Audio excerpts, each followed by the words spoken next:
Préparons demain, c'est le nouveau podcast grand angle sur l'efficacité énergétique et la décarbonation.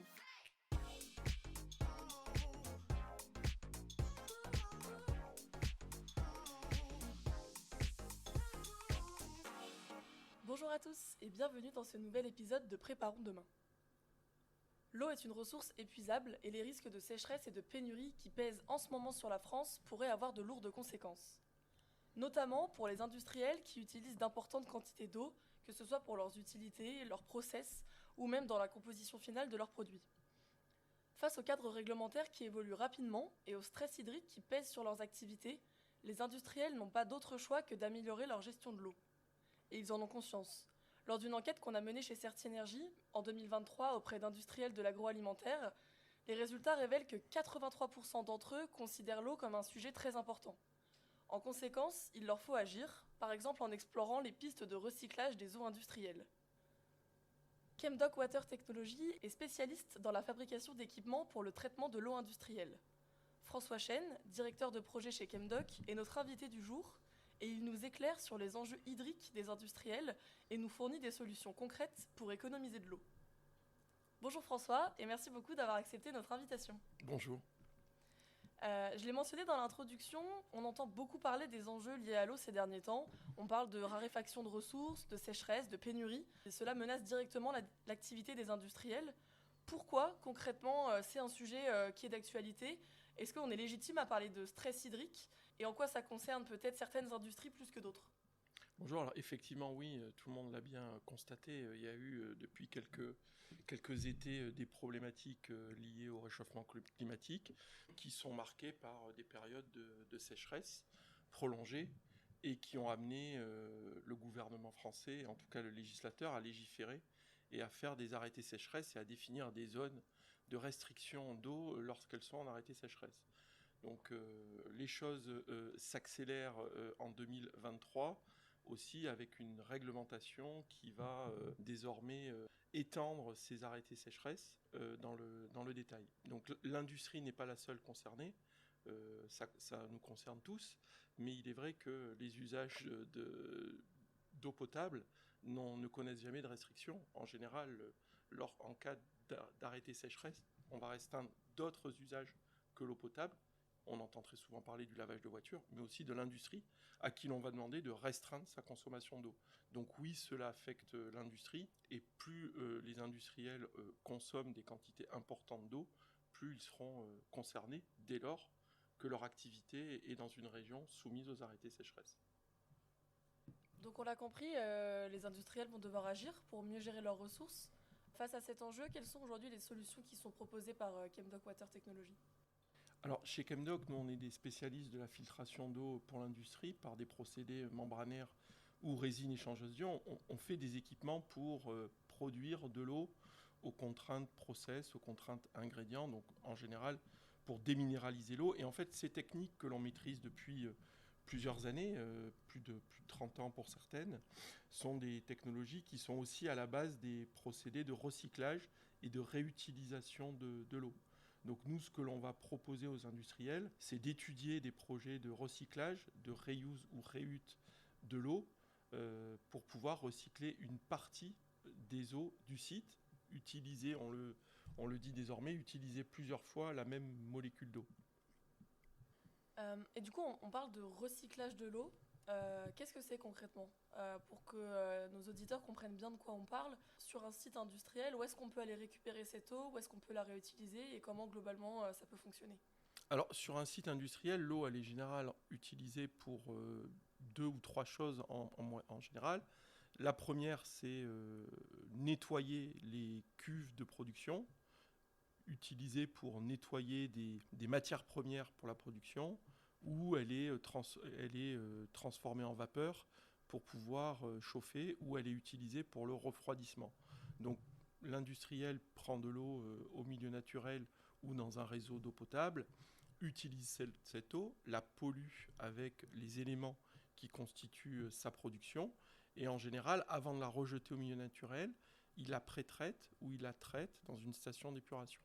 Lorsque l'on parle de reuse ou de réutilisation des eaux usées traitées, le plus souvent on entend un recyclage qui a lieu après la station d'épuration, une fois que l'eau a été dépolluée pour être dans un état de rejet au milieu naturel. À ce moment-là, on va la recycler pour, avec des traitements complémentaires, lui enlever les polluants qu'il reste.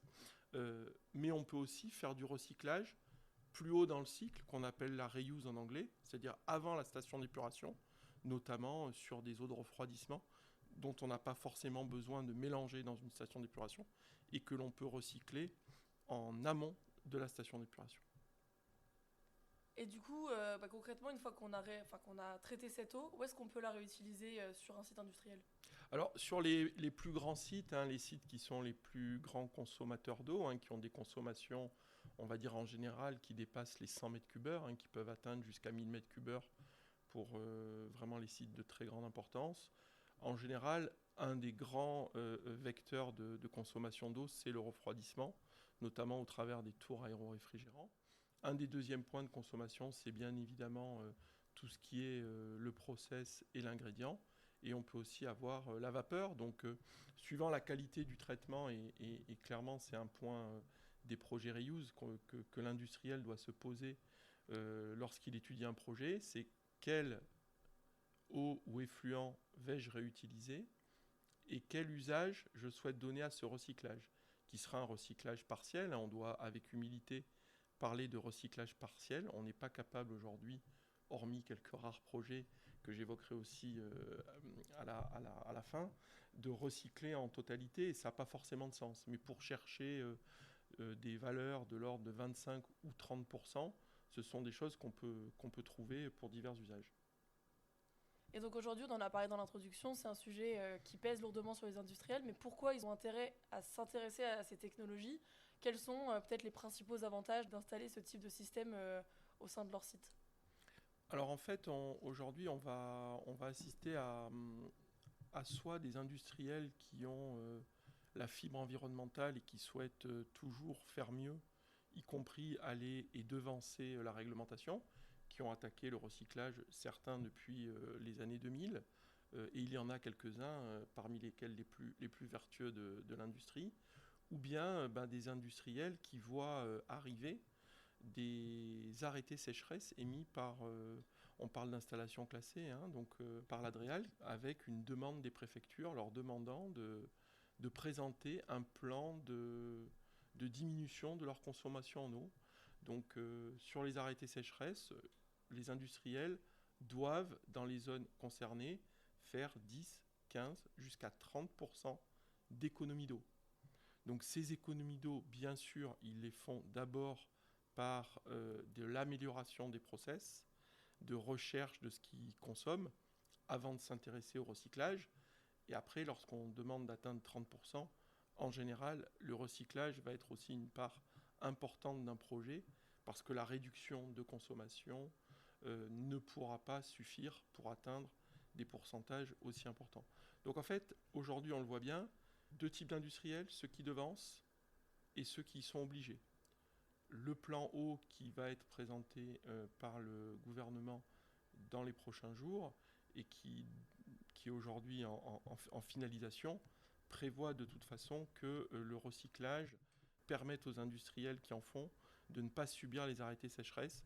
Le recyclage sera une sorte de joker pour échapper à un arrêté sécheresse.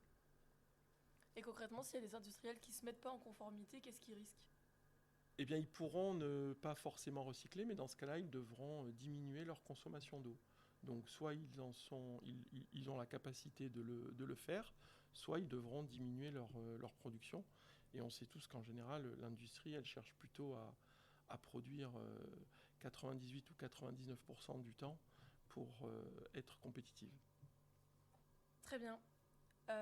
On entend souvent un lien qui est établi entre économie d'eau et économie d'énergie. En quoi aujourd'hui ces sujets sont-ils liés selon vous, et en quoi peut-être agir sur l'un des facteurs peut influencer l'autre?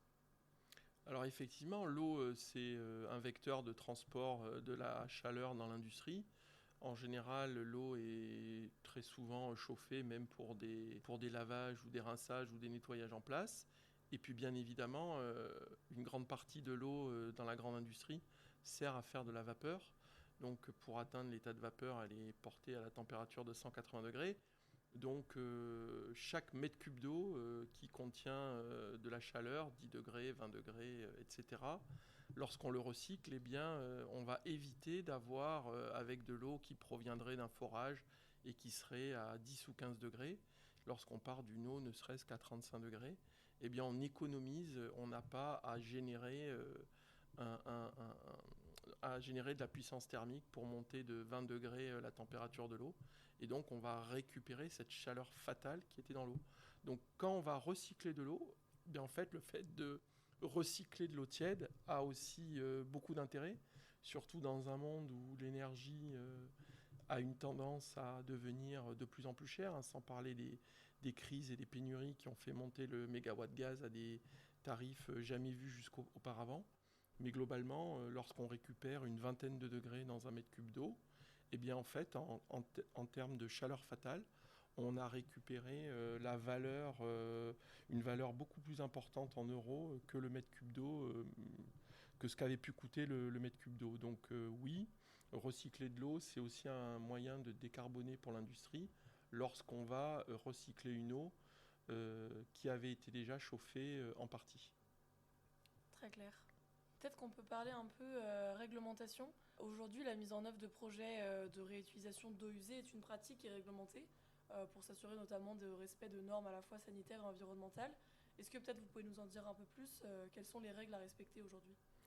Alors en fait, pour faire un projet de recyclage en industrie, lorsqu'on parle de l'ensemble de l'industrie hors agroalimentaire, hein, que je mets de côté, donc pour l'ensemble de l'industrie, il y a un texte qui date de mars, deux textes qui datent de mars et de juillet 2022 et qui définissent comment faire un projet de recyclage et notamment le fait que c'est le titulaire de l'autorisation de l'installation classée qui a la responsabilité de la qualité de l'eau recyclée qu'il utilise, qui doit lui-même l'analyser et qui va, comme classiquement pour tout industriel dépendant du service d'installation classée, faire un dossier de présentation de son projet, le porter à connaissance de son inspecteur d'installation classée et puis aller après en commission où il sera étudié. Alors un des points clés, c'est qu'on demande que soit fait un réseau séparatif avec un réseau d'eau recyclée.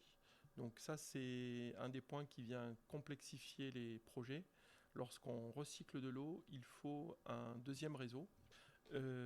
Pour l'industrie agroalimentaire, le texte aujourd'hui est à l'étude et on l'attend, toute l'interprofession et les spécialistes de l'eau l'attendent avec grand intérêt.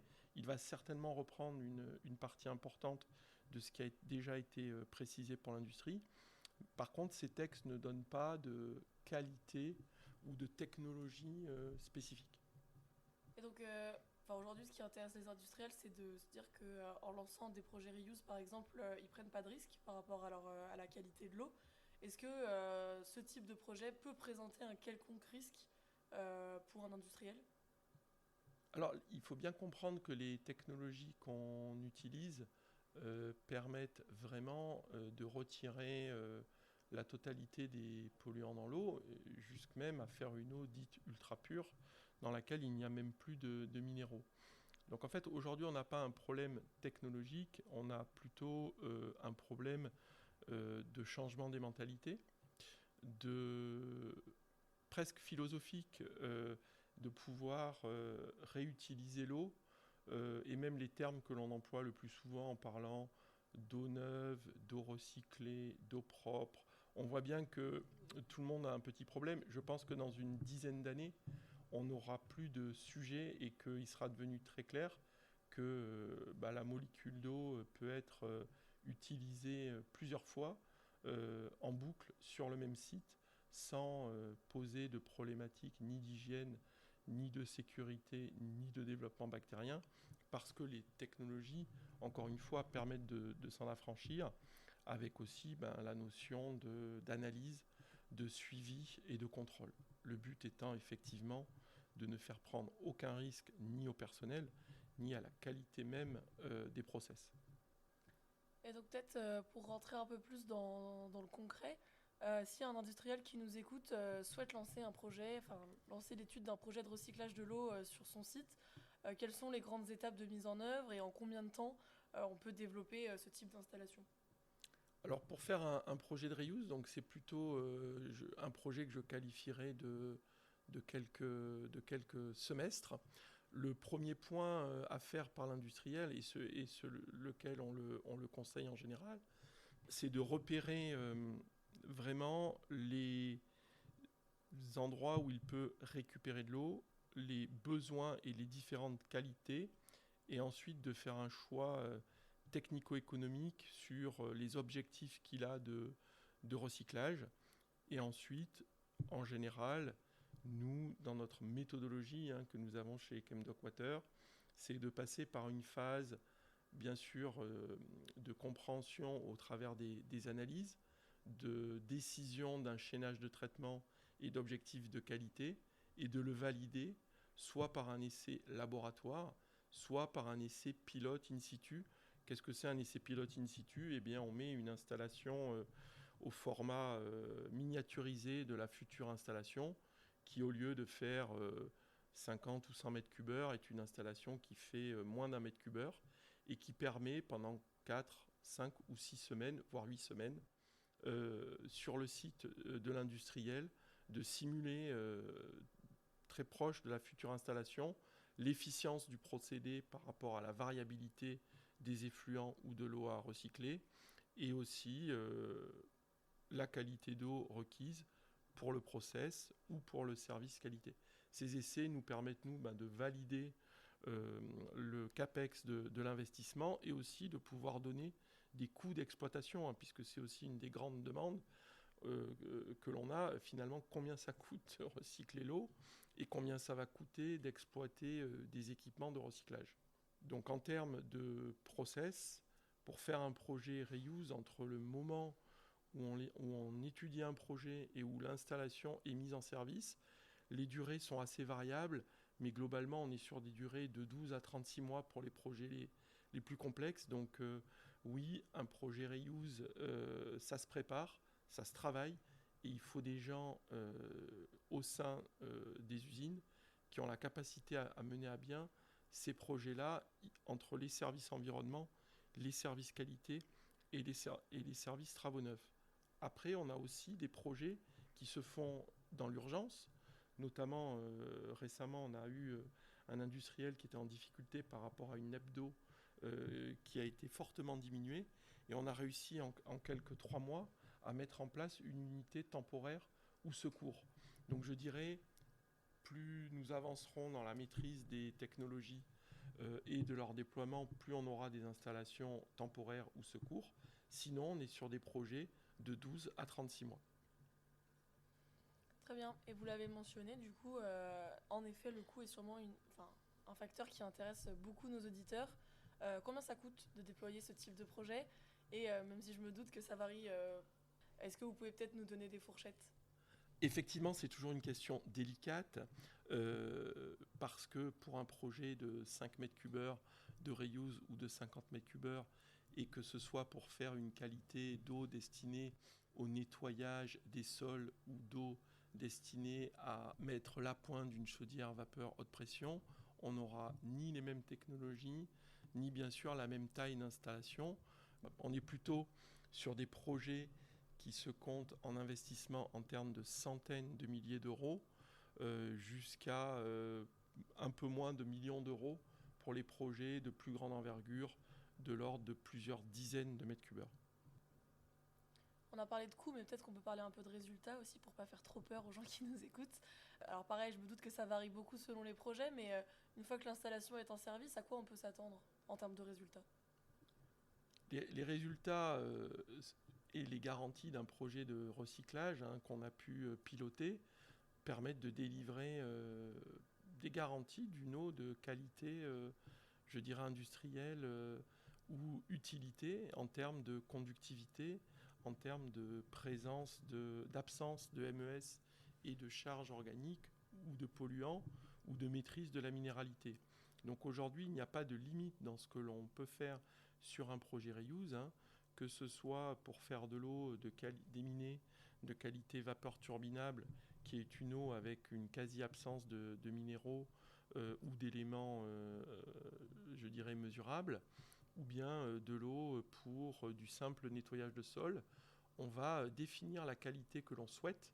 Encore une fois, dans ces projets-là, il est important de savoir l'eau que l'on a à recycler et la qualité souhaitée. Il est possible aujourd'hui d'amener les garanties de qualité, quels que soient les projets. On parlait tout à l'heure de peut-être présenter un cas un peu plus concret. Je sais que vous avez une expérimentation en cours chez Monin. Est-ce que vous pouvez nous en dire un peu plus ? Bien sûr, donc il s'agit d'un projet qui s'appelle ZEUS, qui signifie Zero Water Liquid Discharge Reuse. Donc c'est un projet qui est mené par un consortium porté par Chemdoc Water et qui associe bien évidemment les sirops Monin dans leur usine de Bourges, ainsi que l'INSA Crit Bio de Toulouse et l'Office international de l'eau. Donc c'est un projet qui a été retenu au programme LIFE de la Commission européenne et qui est donc un projet de dissémination de technologies.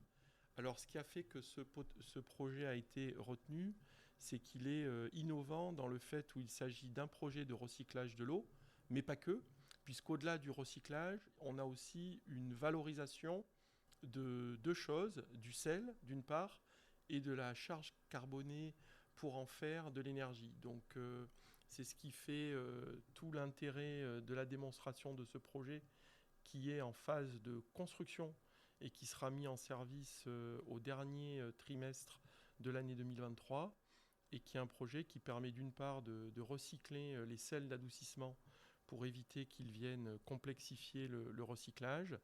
Et ensuite, on a un recyclage de l'ensemble des eaux qui ont servi à la production du sirop, qui sont recyclées, purifiées et séparées. L'eau purifiée étant utilisée pour le nettoyage des cuves et des lignes de production, et la charge carbonée qui a été concentrée est envoyée sur un méthaniseur pour produire de l'énergie. C'est donc un projet vertueux qui se fait à l'échelle d'une usine. C'est un démonstrateur de 24 mètres cubeurs. Donc là, on n'est plus au stade du pilote, on est au stade d'une installation au niveau d'une usine qui produit 50 millions de cols par an pour faire quelque chose d'extrêmement vertueux, puisque dans le cadre de ce projet, et ça fait l'objet notamment d'une mission d'une analyse du cycle de vie, c'est que cette installation génère de l'énergie au lieu d'en consommer et permet de ne plus envoyer d'effluents à la station d'épuration. Ce projet est une première en France, c'est notamment un des points qui fait qu'il a été retenu au programme LIFE de la Commission européenne. Et imaginons que nos auditeurs veulent suivre ce projet, où est-ce qu'on peut trouver des informations ? Est-ce qu'il y a une page LinkedIn, un site internet où ils pourront suivre l'avancée quand ça sera mis en exécution ? Donc effectivement, on peut nous retrouver sur LinkedIn sur le compte Life Zeus et sur le site life-zeus.eu. Parfait. Est-ce que pour conclure ce podcast, peut-être vous voulez ajouter quelque chose qu'on n'aurait pas encore mentionné ? Oui, un point important, c'est qu'avec le recyclage de l'eau et la reuse, c'est un moment important pour la filière de l'eau, puisque aujourd'hui, les projets que l'on fait, que ce soit nous et avec nos clients, il faut bien comprendre qu'on est dans des projets de pionniers, de gens qui avancent sur la réglementation, dont on est nous-mêmes en demande pour qu'elle soit modifiée et pour changer des habitudes. Pendant très longtemps, dans l'industrie, il y a eu d'une part la partie épuratoire et d'autre part la partie traitement d'eau process, qui étaient deux secteurs qui ne se côtoyaient pas. Avec le recyclage et la reuse, on fusionne deux métiers de l'eau. C'est donc quelque chose de fondamentalement passionnant et intéressant qui s'offre à nous pour les prochaines années. Merci François d'avoir accepté notre invitation et d'avoir répondu à toutes nos questions. Merci à vous, à bientôt. Les enjeux liés à l'eau vont se faire chaque année plus urgents et plus menaçants pour l'activité des industriels. Et donc pour sécuriser leur processus de production, ils ne vont pas avoir d'autre choix que d'agir pour consommer moins d'eau. La bonne nouvelle, vous l'avez compris, c'est qu'il existe des solutions, comptage de l'eau, récupération, recyclage, Des acteurs comme Certinergie et Solutions ou comme Chemdoc Water Technology peuvent vous accompagner pour activer les bons leviers et réduire concrètement vos consommations. Si vous souhaitez agir, vous pouvez contacter Chemdoc Water Technology ou nous contacter directement via les coordonnées qui sont présentes dans les ressources de cet épisode. Nous arrivons à la fin de ce podcast. J'espère que cet épisode vous a plu et on se retrouve dès le mois prochain pour un nouvel épisode de Préparons demain. Si vous souhaitez en savoir plus ou écouter nos autres podcasts, rendez-vous sur certinergie.com. Tous ensemble, préparons demain.